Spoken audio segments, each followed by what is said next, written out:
Esto es Suecia. Es un país con la reputación de ser relativamente pacífico, neutral y casi invisible en los conflictos globales. Pero a pesar de esta imagen, Suecia mantiene una defensa diseñada para sobrevivir a una guerra con una superpotencia. Cuenta con submarinos avanzados, aviones de combate diseñados localmente y una industria de defensa capaz de abastecerse a sí misma indefinidamente. Y aún así, Suecia en realidad no ha librado una guerra desde 1814, manteniendo posiblemente el periodo ininterrumpido de paz más largo del mundo. Entonces, ¿cómo lo lograron? ¿Cómo es que Suecia se volvió tan fuerte militarmente mientras evitaba guerras durante más de 2 siglos en el continente, con conflictos interminables? Bueno, para entender esto, necesitamos regresar a cuando Suecia era una verdadera superpotencia europea. Este era el Imperio Sueco, en su apogeo en 1658. Habiendo salido victoriosos de la Guerra de los 30 años que terminó una década antes, controlaban grandes partes de Europa junto con ambos lados del mar Báltico, que en ese momento era básicamente un lago sueco. Pero los imperios no duran para siempre, y todo se vino abajo cuando los suecos perdieron sus territorios en 1721, después de la Gran Guerra del Norte, donde una coalición liderada por Rusia terminó con su supremacía. Suecia aún conservó Finlandia, pero ni siquiera eso duró, lo que terminó siendo el último clavo en el ataúd de todo. En 1808, Rusia bajo el zar Alejandro I invadió Finlandia, que había sido parte de Suecia durante más de 600 años, marcando el inicio de la Guerra de Finlandia. Tras perder la guerra un año después, Suecia se vio obligada a firmar el Tratado de Fredrikshamn en 1809, cediendo Finlandia y algunas otras tierras a Rusia. Es justo decir que el pueblo sueco quedó traumatizado después de todo esto. La derrota fue tan humillante que el rey Gustavo IV Adolfo fue derrocado en un golpe militar y exiliado. El mensaje era claro: la vieja forma de hacer las cosas había terminado. Así que Suecia consiguió un nuevo príncipe heredero, Jean-Baptiste Bernadotte, un ex general al servicio de Napoleón. En 1812 Bernadotte hizo un trato con Rusia. Suecia aceptaría la pérdida de Finlandia de forma permanente, y a cambio, Rusia acordó apoyar a Suecia para adquirir Noruega de Dinamarca. 2 años después, en 1814, Suecia libró una breve campaña para tomar Noruega, y esa sería la última vez que Suecia entró en guerra. Una vez que se aseguró Noruega de forma pacífica, Bernadotte miró el mapa y tomó una decisión fría y calculada. Suecia estaba rodeada de grandes potencias. Al este estaba Rusia, que acababa de demostrar que podía destruirlos. Al sur, Alemania avanzaba lenta pero seguramente hacia convertirse en una potencia unificada. Y Gran Bretaña dominaba los mares. Suecia también tenía una población relativamente pequeña en comparación con todos estos vecinos. Así que era simple: si no podemos vencerlos en guerras de conquista, asegurémonos de que ellos tampoco quieran vencernos. La neutralidad no era un idealismo ingenuo, era supervivencia. Y durante un tiempo, esta estrategia no fue puesta a prueba. A lo largo del siglo XIX, Europa tuvo sus conflictos, pero Suecia se mantuvo al margen de todos ellos. Calladamente fortalecieron su marina, ampliaron el servicio militar obligatorio y se enfocaron en industrializarse en lugar de construir un imperio. Pero la verdadera prueba llegó en 1914 cuando comenzó la Primera Guerra Mundial. Cuando estalló la guerra, Suecia declaró su neutralidad el 2 de agosto de 1914, 2 días antes de que Alemania invadiera Bélgica. Pero la neutralidad no significaba que estuvieran relajados al respecto. La marina fue movilizada de inmediato, las fortalezas costeras se pusieron en alerta y los reservistas fueron llamados para vigilar puentes y ferrocarriles en todo el país. Aunque hubo conversaciones sobre que Suecia se uniera al lado alemán, eso nunca sucedió. Y la razón principal en realidad fue económica, no moral.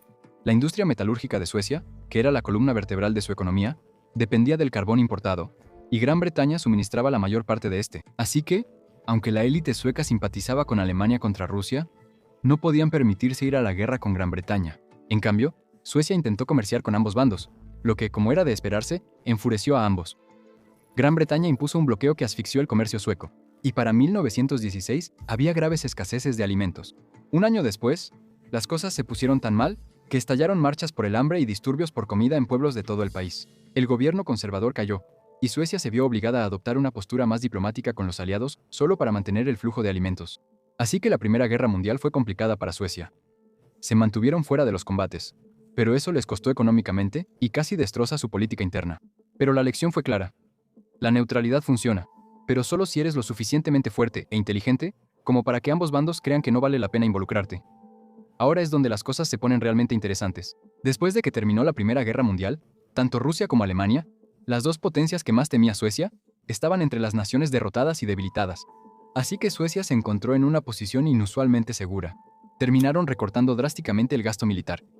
Parecía que la era de las guerras entre grandes potencias había terminado, al menos hasta los años 30, es decir, cuando Suecia vio que Alemania comenzaba a rearmarse, finalmente ellos también eligieron hacerlo. El gasto militar pasó de 37 millones de dólares en 1936 a 50 millones de dólares en 1937, a 59 millones en 1938 y a 332 millones en 1939, después de que el Acuerdo de Múnich mostró cuán agresiva podía ser Alemania. Cuando la Segunda Guerra Mundial comenzó formalmente con la invasión de Polonia, Suecia volvió a declarar de inmediato su neutralidad, pero muchos otros también lo hicieron.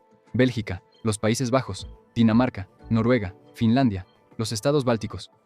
En total, 20 naciones europeas declararon su neutralidad al inicio de la guerra, pero no importó. Una por una, casi todas fueron invadidas u ocupadas. De todos los países nórdicos, Suecia fue el único que quedó intacto. Y no fue porque los ignoraran. Suecia estaba atrapada entre Alemania por un lado y la Unión Soviética por el otro. Sobrevivir requería caminar por la cuerda floja entre estas dos potencias. Entonces, ¿cómo lo lograron? Bueno, fue una combinación de cosas. Primero, la geografía ayudó. Suecia no controlaba ningún punto estratégico que Alemania necesitara desesperadamente, a diferencia de Dinamarca, que estaba situada en los estrechos hacia el Báltico, o Noruega, cuyos puertos eran fundamentales para el envío de mineral de hierro durante el invierno. El terreno de Suecia, densamente boscoso, con largas costas y accesos difíciles, también hacía que una invasión fuera extremadamente costosa. Pero en segundo lugar, y más importante, Suecia se hizo útil. Alemania necesitaba el mineral de hierro sueco para su maquinaria de guerra. Suecia era uno de los mayores exportadores mundiales de mineral de hierro de alta calidad, y los alemanes sabían que invadir Suecia interrumpiría esas exportaciones durante meses o años. En realidad, era más valioso para Alemania tener a Suecia neutral y comerciando que ocupada y resistiendo. Y las concesiones llegaron aún más lejos. En 1940, después de que Alemania ocupara Dinamarca y Noruega, Suecia fue presionada para permitir el tránsito de tropas alemanas por territorio sueco hacia Noruega, conocido como Permittentrafik. Por supuesto, esto tuvo un costo moral, pero era por su supervivencia. Para ser justos, al mismo tiempo, Suecia también estaba ayudando silenciosamente al otro bando. Compartieron inteligencia militar con los aliados y recibieron a decenas de miles de refugiados de Noruega y Dinamarca. Entrenaron en secreto a tropas policiales noruegas y danesas en suelo sueco. Y cuando la guerra empezó a volverse en contra de Alemania, a partir de 1943, Suecia revocó los acuerdos de tránsito y comenzó a permitir discretamente que las fuerzas aliadas usaran bases aéreas suecas. Mientras tanto, la expansión militar fue asombroso. ¿Recuerdas ese presupuesto de defensa de 322 millones de dólares en 1939? Para 1942, alcanzó su punto máximo en 527 millones. Suecia reclutó aproximadamente a 600.000 conscriptos durante el transcurso de la guerra, con hasta 300.000 sirviendo simultáneamente en el punto máximo de preparación. Pasaron de tener 13 tanques en 1939, de los cuales solo 3 se consideraban modernos, a más de 800 para 1945. La Fuerza Aérea se expandió de unas pocas escuadras a más de 800 aviones listos para el combate al final de la guerra. Organizados en 15 divisiones de cazas, la estrategia era clara: mantenerse fuera de la guerra, hacerse económicamente útiles para ambos bandos cuando fuera posible, pero desarrollar suficiente fuerza militar para que invadirlos realmente fuera más problema de lo que valía la pena. Cuando terminó la Segunda Guerra Mundial, Suecia tuvo que tomar una decisión. La OTAN se estaba formando en 1949, y sus vecinos, Noruega y Dinamarca, se unieron ambos. El estamento militar de Suecia, en realidad, también quería unirse. Ser parte de la Alianza Occidental tenía un sentido estratégico obvio, pero el liderazgo político dijo que no. Y la razón fue Finlandia. Mira, Finlandia estaba justo entre Suecia y la Unión Soviética. En 1948, los soviéticos obligaron a Finlandia a firmar el Tratado de Amistad, Cooperación y Asistencia Mutua, que básicamente convirtió a Finlandia en un estado tapón que no podía unirse a alianzas occidentales, con su política exterior fuertemente controlada por Moscú. Este equilibrio incómodo entre los dos se conoció como finlandización. Los líderes de Suecia, en particular el ministro de Relaciones Exteriores Östen Undén, calcularon que si Suecia se unía a la OTAN, los soviéticos podrían responder reforzando su control sobre Finlandia, o peor aún, invadiéndola directamente.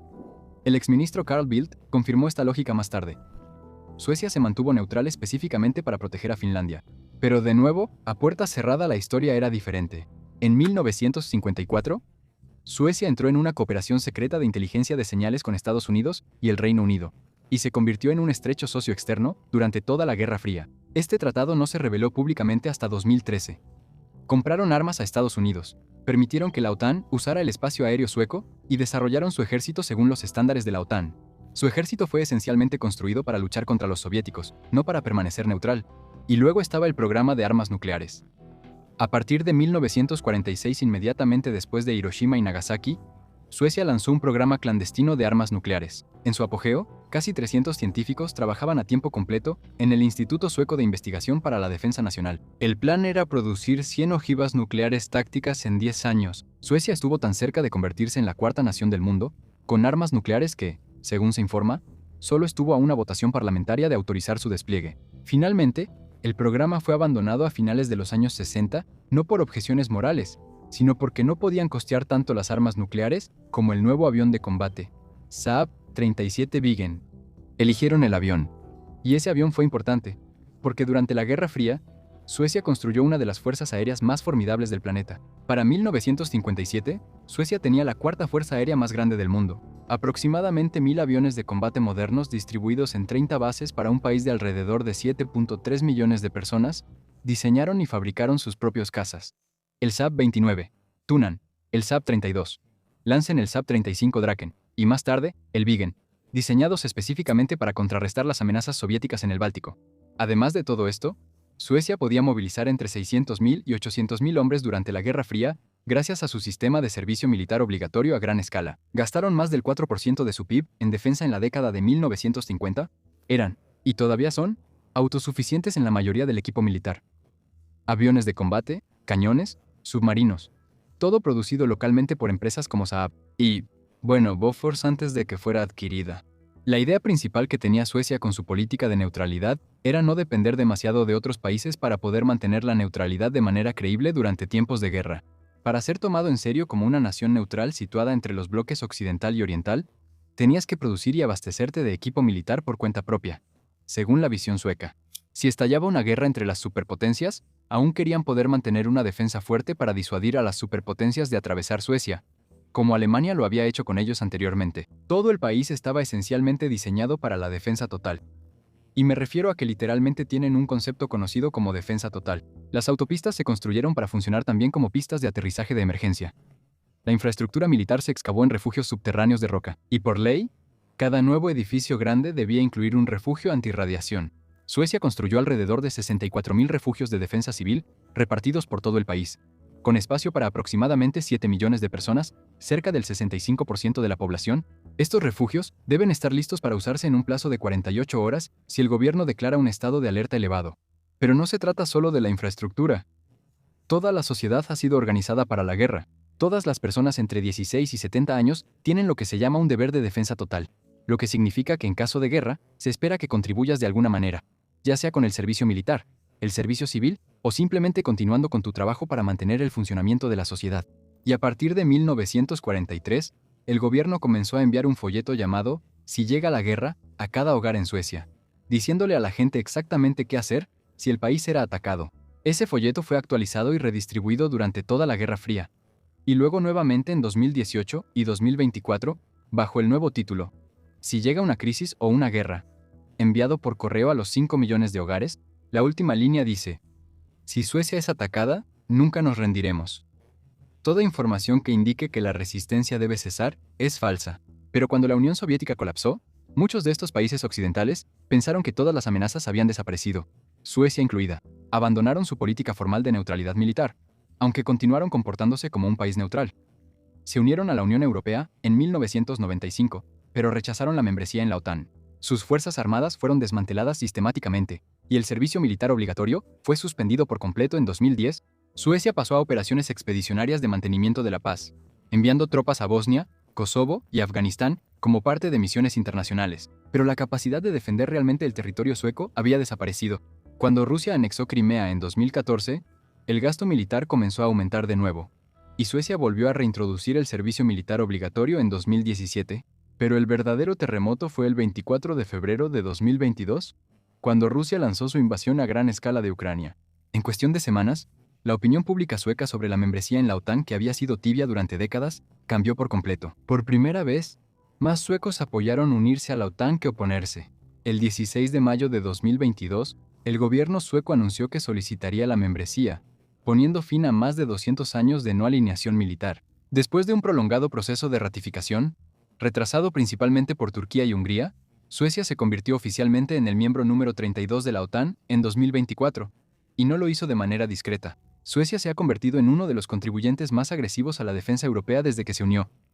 Su presupuesto militar se ha duplicado desde 2020. En 2024, el gasto en defensa alcanzó el 2.2% del PIB, ya por encima del objetivo del 2% de la OTAN. Para 2025, subió al 2.4%. Ese mismo año, el primer ministro Ulf Kristersson anunció un gasto adicional de $30.000 millones en defensa durante la próxima década, con el objetivo de alcanzar el 3.5% del PIB para 2030. Pero quizá lo más sorprendente es el apoyo de Suecia a Ucrania. Desde la invasión a gran escala de Rusia, Suecia ha contribuido con aproximadamente 8.2 mil millones de euros solo en ayuda militar. En términos per cápita, Suecia es uno de los países que más apoyo militar le dan a Ucrania en el mundo. Durante más de 2 siglos, Suecia sobrevivió manteniéndose al margen de las guerras de otros, mientras se preparaba silenciosamente para la suya propia. La neutralidad no se trataba de paz, se trataba de control. Control sobre cuándo, dónde y si Suecia tendría que pelear alguna vez. Pero la invasión de Ucrania rompió la suposición de que aún existían límites en Europa. Demostró que la fuerza militar no era suficiente si estaba sola, así que Suecia hizo lo que siempre ha sabido hacer mejor: adaptarse. Siguen siendo un país militarmente muy fuerte considerando su tamaño de población. Pero las cosas han cambiado. Gracias por ver.